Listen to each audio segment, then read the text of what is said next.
Merci au secrétaire perpétuel.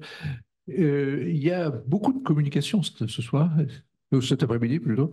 Donc je demanderais vraiment que tous les orateurs respectent le quart d'heure de façon à pouvoir terminer à l'heure, puisque vous savez qu'à un moment, YouTube coupe. Donc, ça serait très ennuyeux si les derniers ne pouvaient pas être vus en visio. Et donc, j'appelle la première communication du professeur Michel Germain, mais comme le professeur Joannet est coordinateur, peut-être qu'il a un petit mot à dire. Bon, je rappellerai quand même que j'ai demandé au début de la séance à Michel Germain combien avait-il écrit de livres. Il m'a répondu 57. Michel Germain est un auteur absolument prolifique sur tous les sujets qui concernent la chirurgie. Et bon, là, en l'occurrence, il a particulièrement... Et sur la musique aussi. Tu as beaucoup écrit sur les musiciens.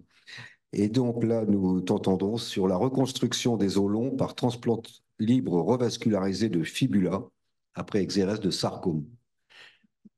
Monsieur le Président, Monsieur le Secrétaire perpétuel, chers collègues et amis, un hommage tout d'abord à mes amis, professeur Jean Dubousset, Éric Mascar et Marie-Christine Missana. Voilà, sarcome donc chez les enfants.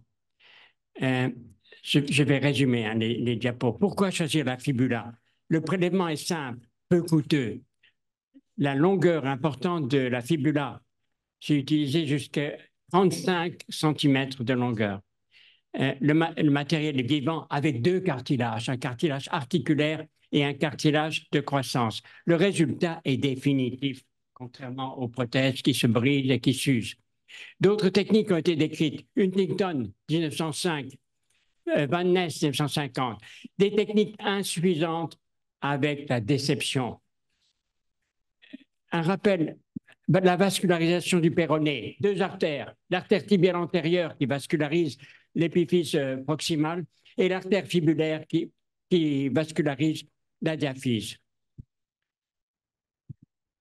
Les sarcomes des os longs, donc 81 sarcomes que nous avons opérés enfants, osteosarcome surtout 54, sarcome d'Ewing 27. L'âge des enfants, 11 ans en moyenne. Nous avons opéré tous les os longs de l'organisme et en particulier le fémur, 44. Les chimios pré- et post-opératoires répondent aux règles habituelles. Ce sont des chimiothérapies très agressives avec des aplasies médulaires. Beaucoup de patients étaient multi-opérés, imaginez 16 interventions antérieures. La longueur moyenne du péroné transplanté, 22 cm. Au membre supérieur, la croissance indiscutable. Les deux clichés de gauche vous montrent d'une part en post-op et à 1 an de recul, vous voyez qu'entre l'extrémité de la broche et l'extrémité articulaire, la croissance est indiscutable. Et à 2 ans, l'os l'humérus donc est reconstruit grâce au transplant de fibula. L'abduction 60 degrés. Un autre enfant également, le transplant de fibula pour reconstruire l'humérus, là aussi, 2 pédicules chaque fois. Donc, je ne le répéterai pas. J'ai vascularisé les 2 pédicules à chaque fois. La tibiale antérieure, comme j'ai décrit, et l'artère fémorale. Grâce à la rééducation, vous voyez que les enfants ont un résultat anatomique que vous voyez là. Et à 2 ans, l'os est complètement reconstruit et solide. Euh, des difficultés fonctionnelles pour la reconstruction de l'humérus en raison de la stabilité. Et chez cet enfant, on a dû réaliser une arthrodèse de l'épaule pour donner une bonne stabilité. Le sarcome de la diaphyse humérale, ici, résection tumorale et reconstruction par un transplant de péroné avec l'ossosynthèse externe et la fibula consolidée à 2 ans et l'enfant qui a une mobilité normale. Ce cas est particulièrement délicat. Pourquoi? Il faut reconstruire l'extrémité inférieure des deux os de l'avant-bras, radius et cubitus. L'artériographie est normale.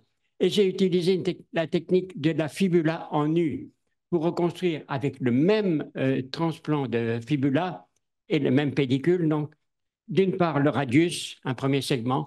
Le pédicule est passé en pont ensuite pour reconstruire avec un deuxième fragment le cubitus. Et le résultat est montré à 2 ans avec solidité de l'avant-bras. Voilà l'enfant qui a été reconstruit.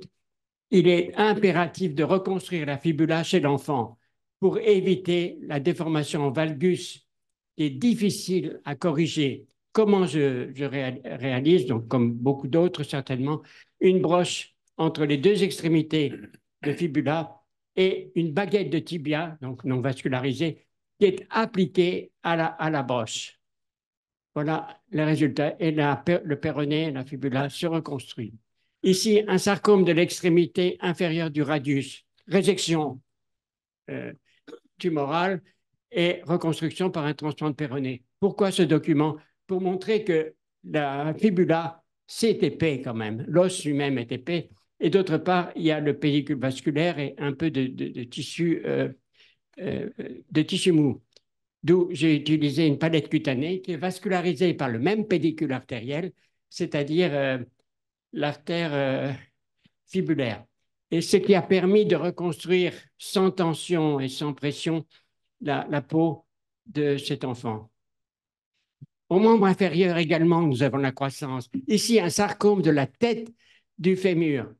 La pièce opératoire en bas. La radio montre que la résection est complète. Et j'ai utilisé un long transplant de fibula avec là aussi 2 pédicules que j'ai revascularisés, le pédicule tibial antérieur et le pédicule fibulaire.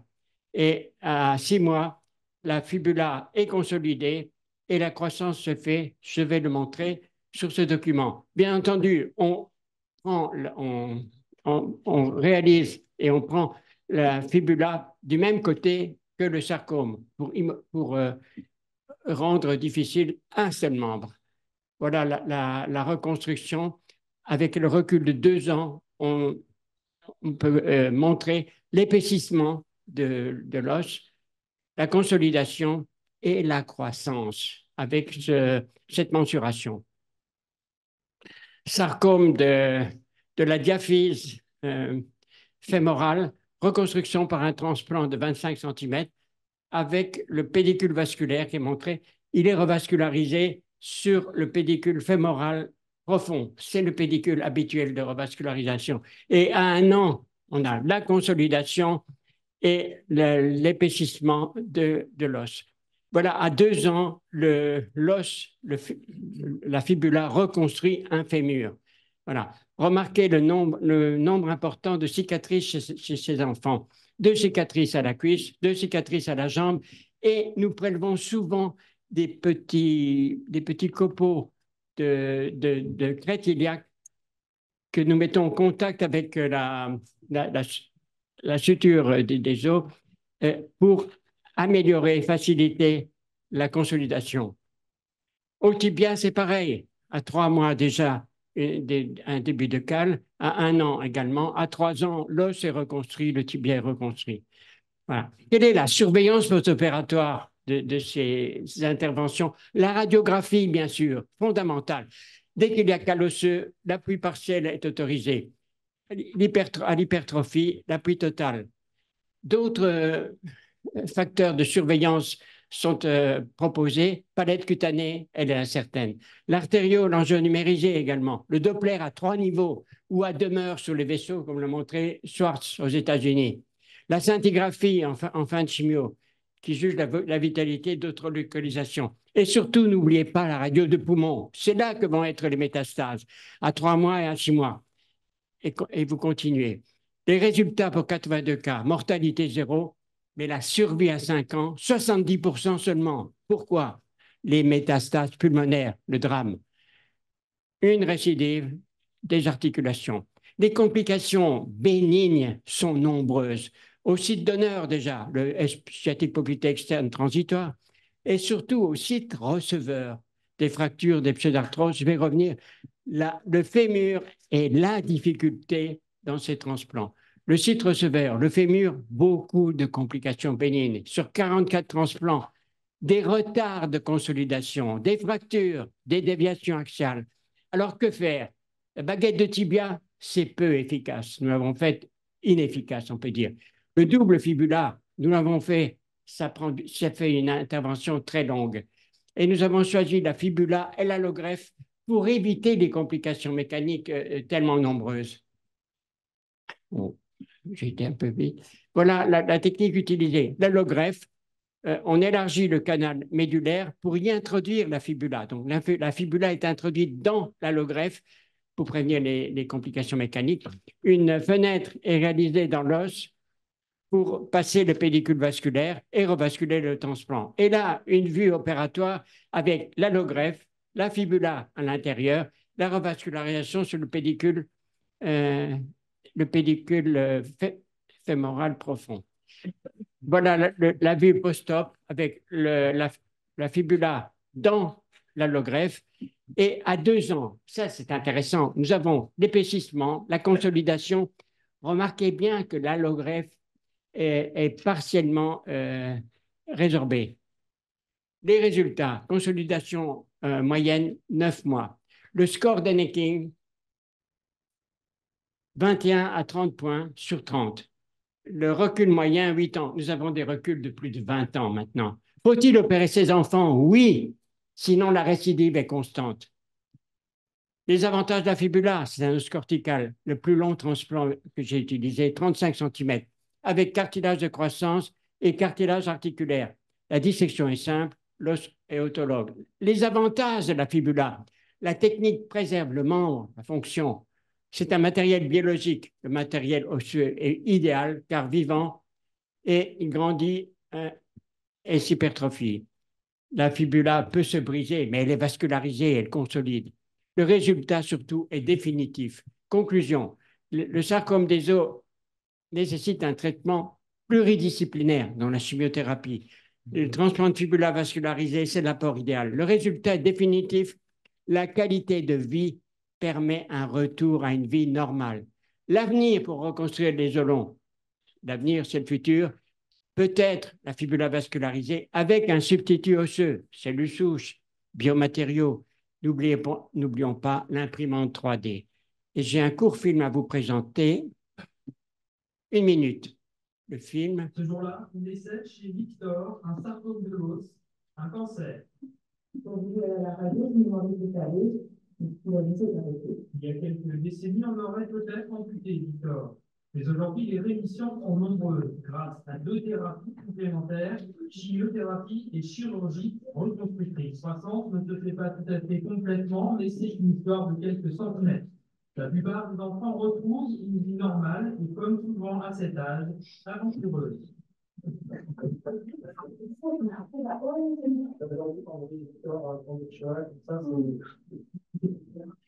La maman répond bien, j'ai pas peur. Merci infiniment de votre attention à tous.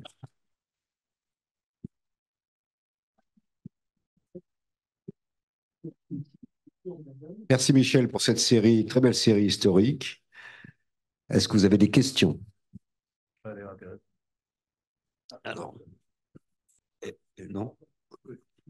Vous avez un micro, non? Oui. Je remercie pour ces très belles images. Je voulais savoir, il s'agit d'un phénomène d'un point tout à fait accessoire, mais y a-t-il un geste à pratiquer au niveau de la tibio-tarsienne pour éviter les modifications de la pince tibio-fibulaire?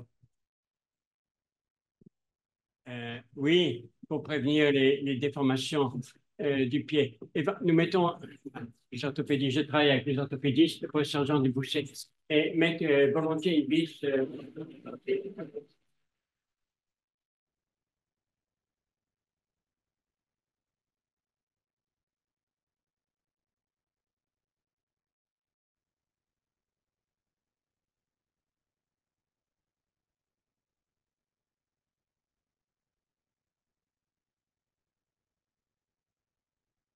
Alors, Ah oui, j'ai une question, pardon, excusez-moi, une question à vous poser. C'est moi, ici, là. Je travaille beaucoup avec les chirurgiens pédiatres orthopédistes ou viscéraux d'Afrique francophone. Est-ce que vous pensez que cette technique, puisqu'ils n'ont pas accès aux prothèses, pourrait être utilisée dans ces pays? Oui, donc j'étais dans ces pays dont vous parlez, et on ne peut pas pratiquer ces opérations-là. La température, j'ai opéré là-bas dans ces pays dont vous parlez, la température dans la salle d'opération est très élevée. Il y a un taux de suppuration anormal. Bon, ils font ce qu'ils peuvent, hein, attention. Mais non, je ne vois pas ces opérations-là réalisées. D'autant qu'elles sont longues. Hein. Surtout pour les premières interventions, qui sont 7-8 heures. Non, je ne vois pas sur l'opération là-bas. Et puis, il faut posséder la technique microchirurgicale. Oui. Il faut savoir faire des anastomoses. Il y a un collègue de Guinée-Bissau qui est là et qui peut peut-être répondre pour la question africaine. En fait, Madame la professeure a répondu à la question, elle a travaillé dans notre pays. Évidemment, on peut tenter de le pratiquer dans les CHI Donka et Niasdine, mais à l'intérieur du pays, les moyens ne nous permettent pas. Je vous remercie. Laurent Sedel. Oui, moi, j'ai une petite question ici. Bonjour. Bonjour, bravo. C'est évidemment passionnant, brillant, enfin, c'est très, très beau. Mais je me dis maintenant, à l'heure actuelle, est-ce qu'il n'y a pas d'autres techniques qu'on pourrait utiliser? Je pense à la technique de la membrane induite de Masquelet, par exemple, ou bien de temps en temps sur des humérus, je me dis, bon, un péroné simple, pas vascularisé, c'est quand même beaucoup plus court. Hein. Est-ce que, enfin, pour l'avoir fait de temps en temps, j'ai vu que ça pouvait marcher aussi. Hein, sans être toujours vascularisé. Qu'est-ce que tu en penses? Oui, il y a eu plusieurs procédures. Le péroné vascularisé, rien, il se résorbe souvent. Et il y a une autre possibilité également, c'est des allogreffes, dont notre collègue de Marseille, décédé récemment, avait une grande expérience. Nous, on pense, avec le professeur Jean Duboucher, voilà, les amis, nous pensons que un matériau vivant, c'est la solution biologique, vivant et définitive surtout. Rien n'a changé. Oui, encore bravo. Comment assurez-vous la surveillance et quelle est votre méthode d'évaluation de la croissance? Oui, nous avons eu quelques cas pour surveillance. Schwartz aux États-Unis a décrit l'utilisation de Doppler in situ sur l'artère, sur le pédicule vasculaire, qui est tout à fait intéressante. Donc, le Doppler à 3 niveaux, la radio et puis l'artérionumérisé éventuellement. Mais tout ça est assez lourd. Donc, en fait, surveillance clinique, voilà. Dernière question, Michel Merle. Oui. Ton observation avec l'allogreffe qui enrobe la fibula vascularisée, tu t'en sers finalement comme un tuteur puisque tu nous dis que ça se résorbe. Oui. Et en fait, c'est un tuteur interne temporaire car jamais tu n'as pu observer une véritable revascularisation de l'allogreffe. Oui, exactement. Pas de revascularisation d'allogreffe, tout à fait. Bien, eh ben, merci beaucoup et bravo.